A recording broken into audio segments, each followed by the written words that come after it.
Hi hello மக்களே. One day of vlogging, how to become a vlogger. நான் எப்போவுமே சொல்கிற மாதிரி ஸ்டார்டிங்கில் நீங்கள் இருக்கீங்கன்னா எதுவும் தேவையில்லை, ஃபஸ்ட்டு நீங்கள் பண்ணுங்கள், அதுக்கப்புறம் மற்ற விஷயங்களை பார்த்துக்கலாம். ஓகே, தூரத்தில் ஒரு குட்டி நாய் குலைக்கி, அதனால தான் பயம் தெரியக்கூடாதுன்னு கேமரா ஆன் பண்ணி வச்சுருக்கேன். ரவுடிஸ்ட்டை பார்த்தீங்களா குலைக்கானுங்க. இந்த ரவுண்டு வந்து எத்தனை ரவுண்டு போகலாம்? 2-3 ரவுண்டு போகுதுன்னு நினைக்கிறேன். A few minutes later. Okay மக்களே, நெக்ஸ்ட்டு ரெஸ்ட்டு. இனி ஆசீர்வாதம் மட்டும் பண்ணுங்க, ஏதாவது ஒன்று நல்லதாக நடக்கட்டும். நடுவுசில் பாதை, இந்த சைடு வய, இந்த சைடு வய. vloggingல முக்கியமான விஷயம் வந்து எப்போவுமே வந்து ஃப்ரண்ட் மட்டுமே ஷோ பண்ணாங்க. இதை மட்டுமே ஷோ பண்ணிங்கன்னா கொஞ்சம் இன்ட்ரெஸ்ட் இருக்காது.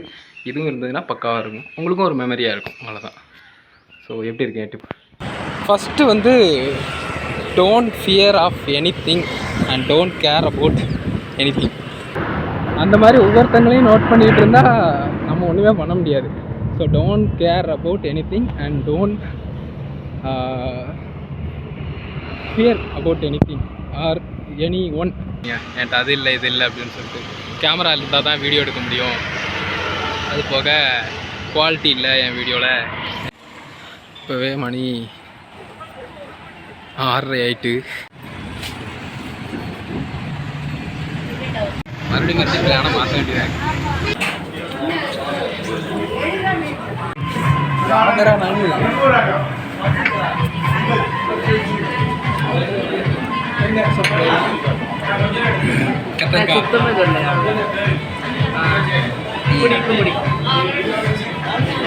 சுமாராக தான் இருக்கு. நக்கல்யா அவனுக்கு. ஸோ இப்போ எங்கே நிற்கோம்னா ரோட்டில். அண்ணா வீடியோ எடுக்கலாமாண்ணா? வீடியோ எடுக்கலாமா? அண்ணா ஜிபே இருக்கலாம்? ஜிபே அது ஃபஸ்ட்டே கேட்டிருக்கணும். அது ஃபஸ்ட்டே கேட்டிருக்கணும்.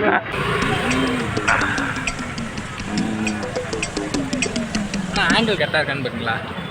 ஃபேஸ்புக் கரெக்டாக இருக்கண்ணா. சரி, நன்றிண்ணா.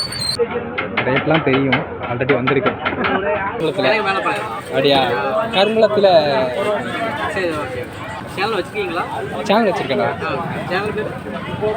ராஜா டெக்னு வச்சுருக்கேன். அது வந்து யூடியூப் ரிலேட்டடாக பண்ணுறது. அதில் எப்படி விளாக்ஸ் பண்ணுறதுன்னு சொல்லிட்டு அது இது வேணும் அது வேணும் மகள. நான் என்னோடய மொபைல் உங்களுக்கே தெரியும், நார்ஸோ 50 8,000 8,500 வாங்கினேன். டிஸ்பிளேலாம் உடஞ்சிருச்சு. இருந்தாலும் இதை வச்சு நான் வீடியோ எடுக்கிறேன். அது ஒரு இன்ஸ்பிரேஷனாக சும்மா போடலாம், நல்லா இருக்குல்ல, யாருனாலும் பண்ணலாம் அப்படிங்கிற இதுக்காக.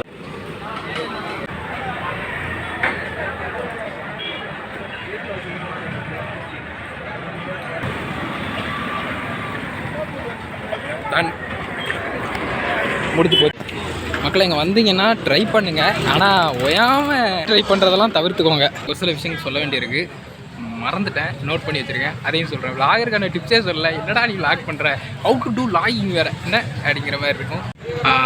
நோட் பண்ணதை வச்சு மனப்பாடம் பண்ணியிருக்கேன். எனக்கு தெரிஞ்ச அளவுக்கு சொல்கிறேன், சைட்லேயும் போட்டிருக்கேன் பாருங்கள். என்னென்னா always do what you like, what you want, what you love to do. ஓகேவா? அது போக ஒரு சில விஷயங்கள் இருக்குது. என்னென்னா என்ஜாய் பண்ணுங்கள், ஒவ்வொரு சின்ன சின்ன மூமெண்ட்ஸையும் நீங்கள் கேப்சர் பண்ணுங்கள், பட் எல்லாத்தையும் கேப்சர் பண்ணாங்க. vloggingங்கிறது வந்து நம்ம ஒரு சில விஷயங்கள் இன்ட்ரெஸ்டிங்காக ஒரு மெமரிஸை சேவ் பண்ணுற விதமாக இருக்கணும். மணியும் ஆல்மோஸ்ட் அதில் சேவ் ஆகிற மாதிரி இருக்கும். நீங்கள் ஆன்லைன்லாம் பிளாட்ஃபார்ம்ஸ்லாம் யூடியூப் ஃபேஸ்புக் மாதிரி போட்டிங்கன்னா அது தனி பகுதி, பட் மெமரிஸ் சேவ் ஆகும். அது போக ஃபுல் அண்ட் ஃபுல் அது வந்து கேப்சர் பண்ணாங்க. ஒரு சின்ன பார்ட்டாக எடுத்து வீடியோ பண்ணுங்கள். மற்ற எல்லா இடங்களும் நீங்கள் வீடியோ எடுக்கிறத விட என்ஜாய் பண்ணக்கூடிய மூமெண்ட்ஸ் வந்து அதிகமாக இருக்கணும். ஸோ அது வந்து முக்கியமானது. vloggingங்கிறது ரெஸ்பான்சிபிலிட்டி இருக்குது. அஃப்கோர்ஸ் நான் எப்போவுமே கேட்டேன் இல்லையா, ஒவ்வொருத்தங்கிட்டையும் வீடியோ எடுக்கும்போது வீடியோ எடுத்துக்கலாமான்னு. ஸோ அந்த மாதிரி கேட்கலனாலும் நீங்கள் வீடியோ எடுத்து முடிச்சதுக்கப்புறமாவும் சொல்லுங்கள். அட்லீஸ்ட் அவங்களுக்கு அது வந்து பெரிய விஷயம் இல்லை, நீங்கள் எடுங்க எடுக்காமல் போங்கன்னு நினைப்பாங்க. பட் ஜஸ்ட்டு சொன்னீங்கன்னா அவங்களுக்கும் சாட்டிஸ்ஃபைடாக இருக்கும், நீங்களும் கொஞ்சம் சாட்டிஸ்ஃபை ஆகலாம். அதுக்காக தான் சொல்கிறேன். அண்ட் டார்கெட் பண்ணி ஒருத்தர் எடுத்திங்கன்னா கண்டிப்பாக அது வந்து அவங்கக்கிட்ட பர்மிஷன் கேட்குறது நல்லது. ஏன்னா ஃப்யூச்சரில் ஏதாவது வீடியோ டேக்டவுன் இஷ்யூ மாதிரி கூட வரலாம், ப்ரைவசி கன்சர்ன் காரணமாக. எப்போவுமே ஸ்க்ரீனில் பார்க்குறத முடிவு பண்ணி இவங்க இப்படி தான் அப்படிங்கிற மாதிரி ஒரு விஷயத்தை வந்து ஃபிக்ஸ் பண்ணிக்காதீங்க. ஏன்னா ஸ்க்ரீனில் நடக்கக்கூடியது வேறு, பேக்ரவுண்டில் நடக்கக்கூடியது வேறு. இப்போ நான் பண்ணுறேன்னா இன்றைக்கி ஒரு நாள் தான் நான் பண்ணுறேன்.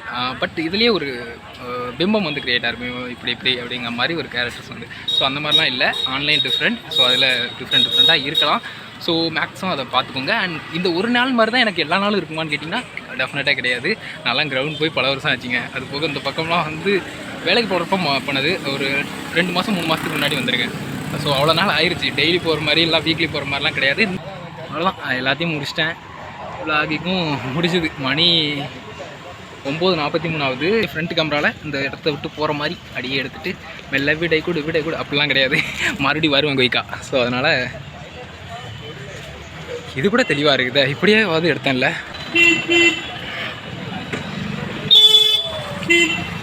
ரொம்ப முக்கியம் இருக்குது கேமரா. இப்போ நல்லா இருக்குது அளவுக்கு.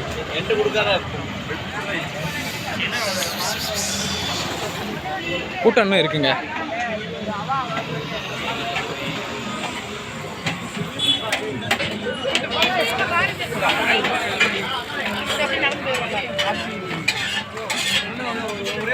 நூடுல்ஸ் மாதிரி பண்ணுறாங்க, அதுக்கடுத்து ஷவர்மா மாதிரி பண்ணுறாங்க.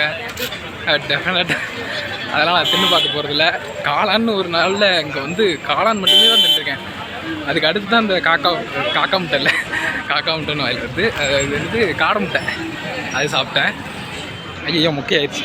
இப்போ பரவாயில்ல. அது சாப்பிட்டேன். அதுக்கு அடுத்தது கட்லெட்டுங்கிறாங்க. அதுக்கு அடுத்தது வெஜ் ரோலு, எக் ரோலு, என்னென்னலாமோ சாப்பிட்டேன். ஸோ சில்லி ரீசன் சொல்கிறத ஃபஸ்ட்டு அவாய்ட் பண்ணிக்கோங்க. இது இருக்கணும், இது இருந்தால் தான் பண்ண முடியுங்கிறதெல்லாம் இல்லை. யாருனாலும் என்ன வேணாலும் பண்ணலாம். காம்ப்ளெக்ஸிட்டியாக அது என்ன சொல்கிறது, நமக்குள்ளேயே ஒரு தாழ்வு மனப்பான்மையை க்ரியேட் பண்ணிக்கக்கூடாது. இதுதான் எண்டு அப்படின்னு சொல்லிட்டு நினச்சிடக்கூடாது. டெய்லி சாப்பிட்றதெல்லாம் நிறைய பேர் ப்ரிஃபர் பண்ணுவாங்க, பட் நான் பண்ண மாட்டேன். அண்ட் அந்த அண்ணன் சொன்னோடனே எனக்கு டெய்லி விளாகிங் பண்ண ஆரம்பிச்சிடலாமா அப்படிங்கிற மாதிரி தோணுது. விளாகர் திருநெல்வேலியில் இல்லாமல் எப்படி இருக்கலாம்? நானும் நிறைய சேனல் பார்த்துருக்கேன். நெல்லை 360 பார்த்துருக்கேன். அதுக்கடுத்து ஒரு சில சேனல்ஸ் இருக்குது. அக்கா தெரிலையேக்கா, தெரிலக்கா, எனக்கு தெரிலங்க. திருநெல்வேலிக்குள்ளே இருக்க திருநெல்வேலிக்காரன், ஆனால் அவங்க கேட்குறதுக்கு பக்கம் முழிக்கிறேன். என்னத்தான் சொல்ல. பிபிஎல் மண்டபம் எங்கே இருக்குன்னு சொல்லுங்கள் மக்களே. முக்கியமாக இந்த மாதிரி கிராஸ் பண்ணும்போதெல்லாம் வீடியோ எடுக்காதீங்க, சம்பவம் ஆகிடப்போகுது. உங்களுக்கு எது பிடிக்கும் அதை பண்ணுங்கள் மக்களே. இது தான் இப்படி தான் இவங்க தான் இந்த மாதிரி பண்ணுவாங்க, சொல்லுவாங்க. நம்ம இது பண்ணால் கரெக்டாக இருக்குமா, வைக்குமா, ஏன் அப்படிங்கிற மாதிரி தான். அப்போனா நீ ஒன்றுமே பண்ணக்கூடாது, வீட்டுக்குள்ளே இருந்துக்கோ அப்படிங்கிற மாதிரி. அதே மாதிரி பயமாக இருக்குது எனக்கு கேமராவை பார்த்து பேச. வீட்டுக்குள்ளேருந்தே பேசுகிறதுக்கு பயமாக இருக்குது, வெளியே போய் பேசுகிறது எப்படி அப்படிங்கிற மாதிரினா, நீ வீட்டுக்குள்ளேருந்து பேசாதங்கிறேன். என்ன கள்ள கடத்தலாம் பண்ணிகிட்டு இருக்க, இல்லை எதுவும் செயின் பறிப்பு பண்ணிதியா, இல்லை அதை எப்படிங்கிறத சொல்லி கொடுக்கியா? ஸோ சும்மா பண்ணுக்கு வாயில் வந்ததெல்லாம் எண்டில் அடிச்சு விட்டுக்கிட்டு இருக்கேன். கேமரா லாக் ஆகிடக்கூடாது. ஸோ அப்படியே கட் பண்ணிவிட்டு மறுபடி ரெக்கார்ட் பண்ணுறேன். ஓகேவா? அண்ணே ஒரு வார்த்தை சொல்லியிருக்கலாம் அண்ணே, ஒரு வார்த்தை சொல்லியிருக்கலாம்ல. நான் திட்டே போடலண்ணே, பே பண்ணலண்ணே. காப்பிரைட் போலீஸார் தான் செய்யணுமே.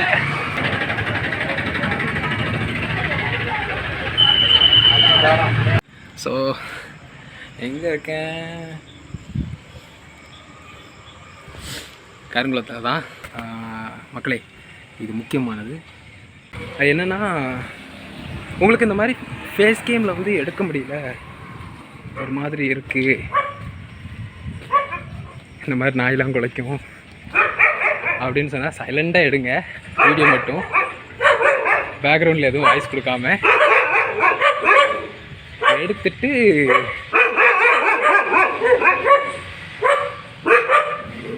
வாய்ஸ் ஒரு ஆட்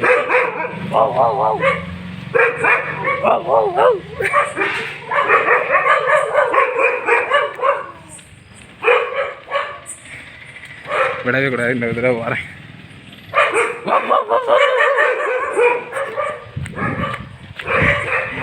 வழக்கமாக பண்ணுறது தானே. வேலை நடந்துகிட்டு இருந்தது காளியம்மன் கோயிலில், அதுவான்னு பார்த்தேன், அது இல்லை. பிறந்த நாடு நல்ல விஷயம்தான், பட் இத்தனை மணிக்கா? எனக்கு தெரிஞ்சு நாளைக்கு பிறந்த நாளாக இருக்குன்னு நினைக்கிறேன். கரெக்டாக இருக்குது. வீட்டுக்கு போய்ட்டு பேசுகிறேன். வந்துருச்சு வீடு.